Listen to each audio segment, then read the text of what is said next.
the tour with Kendrick Lamar and then Coachella. I mean, Coachella was 80,000 people, and I walk out as Trump, you know, and people are going nuts. Really? And it's like a cacophony of screaming, jeering, laughing. It was the greatest experience. And then the tour. I mean, living on a bus with, you know, with rappers for 3.5 weeks, doing every arena around the country, from Canada all the way down to Miami, to American Airlines, arena, doing Trump on stage. 30,000 people every night, like insane. And I was like a rock star. When you were on tour with like Kendrick or whatever, what would you come out first? Would they bring you out during the show? How did it work? So it was Kendrick Lamar's tour, and it was the YG was the opener, and YG is a very, very big rapper. He started out in LA. He's got that song "Fuck Donald Trump." So with the song "Fuck Donald Trump," they're like, "This will be great if you walk out before the song comes on. Start doing Trump like you're at a rally for like 3 minutes. Start, you know." And I'm like, "Oh yeah, I'll come out. I'll start shitting on the audience as Trump." You know, I'm telling people, you know, look at all the women out there. I'm going to be groping many pussies tonight. Oh my God. Enjoy the show tonight. Many of you blacks and Hispanics will be thrown out of the country very quickly. All this stuff. I was the heel. God, were they just going ape shit? Ape shit. I mean, it was like a WWE. I'm the heel, and they know when they see Trump come out that "Fuck Donald Trump" is coming. That song's coming. So as soon as it come out, then YG would run out and literally chase me off the stage and then break in. It's on YouTube. If they looked it up, they could just type in YG FDT, fuck Donald Trump, and then put in like Day Night Festival, because that was one of the last shows we did. It was called the Day Night Festival. So wait, Vicky said, were you ever worried that something would happen to you? Yeah, I was. You know, when I lived on the bus, we had 6 buses. Kendrick Lamar had 4, YG had 2. YG was on the other bus, and a lot of his buddies from Compton, they're all Bloods gang members, were on our bus. There was like 4 or 5 of them, 2 strippers, me, and 2 white guys that looked like they were broken, like they were roadies, or just like they would walk around. They looked like they were just very quiet. They didn't like, so no one talked to me for 3.5 weeks. Hardly anybody talked to me, because even when I was out of makeup, they'd be like, "Yo, fuck Trump, fuck Trump." I'm me. I'm Bob DiBuono. I'm not Trump. Yo, fuck Trump. So even when I wasn't in the makeup, it was fuck Trump. They still saw me as Trump. I'm trying to fit in. I have to live on a bus for 3.5 weeks with people that do not accept me, because not only am I playing Trump, but I'm a white guy. They don't know me, and these guys are very protective of they're all friends, you know, and I'm like an outsider, which I understood, you know. And they don't know my work. And the manager, by the way, it was a white guy. He was a very nice guy. And but they didn't know me. So they didn't. No one like said, "Let's go get lunch. Let's hang out." So I lived on a bus. All of us. There was like 10 of us living on the bus. If you had to take a shit, you had to tell the bus driver to stop the bus at a rest area so you could go to the bathroom. You couldn't take. I stopped eating because I was like so afraid I'd have to take a shit and then ask the bus driver to stop, because I didn't want to piss anyone off on the bus. So it was like crazy. It was like, and there was like some nights, one night I made a joke in the lot. We're all in the green room. So basically I would disappear during the day for like 5-6 hours. I'd go to a Starbucks in town, wherever we were. Let's say we're in Sacramento, go to the Starbucks. I'd get back by 5 o'clock, and you'd have to be down in the green room or whatever by 6 o'clock. The show would start at like 7. YG would come out at 7:30. I would come out at 8. I'd be backstage.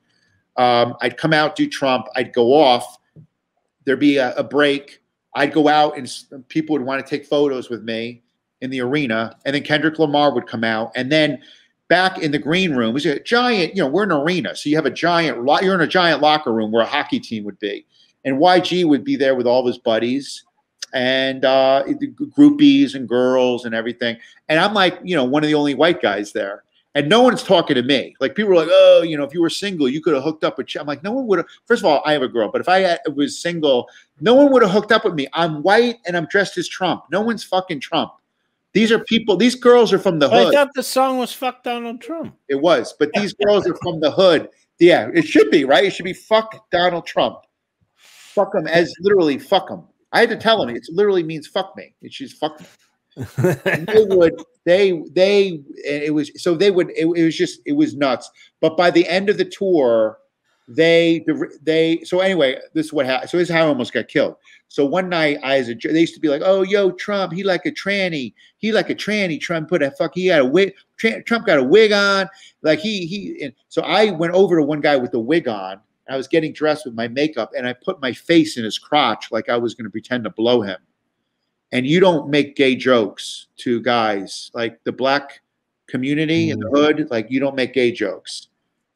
That's like I didn't know that. And I'm thinking, oh, it's funny. I go back that night and one of them's furious. Yo, motherfucker. His name is, what do they call him?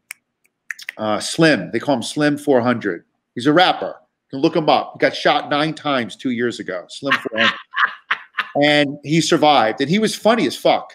But he got so mad at me because I pretended I was going to blow him. And I'm like, dude, it's just like guys hanging out. I'm just joking. You don't do that, motherfucker. You don't do that. Yo, you don't do that, motherfucker. You're going to get your chin touched, yo, motherfucker. You're going to get fucking hit, motherfucker. So he's going on. And now we're like in an argument. I'm like, you motherfucker, you don't scare me. I'm from New York. I got plenty of black friends. You ain't hard. And meanwhile, I'm saying this to like, a blood gang member.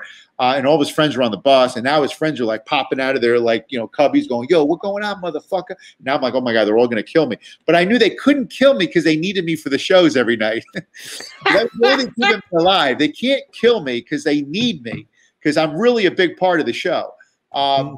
But I remember like, oh man, the whole bus is against me. But then the next night, one of them came up to me. He's like, yo, you earn my respect. Yo, you earn my respect, man. You stood up. You real. And they like the fact that I was real. They like the fact that I didn't pretend to be something I wasn't. I'm who I am. And that's the way it is. And by the end, when I went back for Coachella a year later, they were hugging me. They were excited to see me. How about that? That's pretty awesome. And I want to say that a lot of stereotypes that we all have of each other, whether you're white, black, Asian, Hispanic, of course, I went there and I definitely had a stereotype. I'm like, these guys are, not that they were black, that they were inner city, that these guys were, bloods. And I really had a lot of thoughts about them preconceived. These guys are gangbangers, they're this, they're that. But actually, when we hung out with each other over a period of 3 weeks, the walls come down, and now you're just human beings. You're just on a show together, and you're teammates. And they're not drive-by shooters. These are, they've got a lot of these guys. They grow up in an area where if you don't join the other guys on your block, you're going to get killed. And that's a whole nother world that I don't know. I don't know that world. Yes. I grew up in the suburbs where, maybe you had a bully, a few blocks away, but there was one. But where they live, if you go down to the next block, there's about 15 guys over there that will kill you because you're not part of their gang. So you have to join a gang. So it's not like I had this thing like, there's drive-by shootings and this and that, but it's not. It's just territorial. You join a gang to survive because those people have your back. It's just that simple. And so we had a respect for each other. I understood their world a little more, and I think they understood mine. How long were you on the tour? 3.5 weeks. 3.5 weeks. Yeah. I hope you got paid well. Good money. I mean, if I had to redo it again, I would have renegotiated. I had like an entertainment lawyer do it. It was good money. It should have been amazing money. But at the time, I was thinking like, well, this could lead to a lot of other really good things. It did lead me to working with YG last year.